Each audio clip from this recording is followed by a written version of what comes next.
Trời trời. Gì vậy? Gì đừng cựa hoài. Gì vậy? Trời. Tẹo đâu cố. Xuống người ta đi. Trời ơi. Tao lại mày xuống người ta đi. Trời ơi lỡ có gì rồi sao chịu nổi tội. Nó mà sập xuống cái tao không đi pháp tao con thiệt. Thiệt tao nản thiệt. Đó thôi thấy chưa tao nói rồi. Thôi ông cố con lại ông cố xuống đây giùm con đi.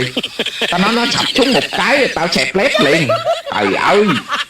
Tao hỏi mày vậy tao vậy sao tao chịu nổi. Mà tao kêu không nghe. Đó. Nữa thấy chưa tao nói thấy chưa. Trời ơi. Thôi kiểu này tao nói sáng đêm nay tao ngủ gì được. Mày xuống đây đi tao lên cho. Gì mà không chịu quay.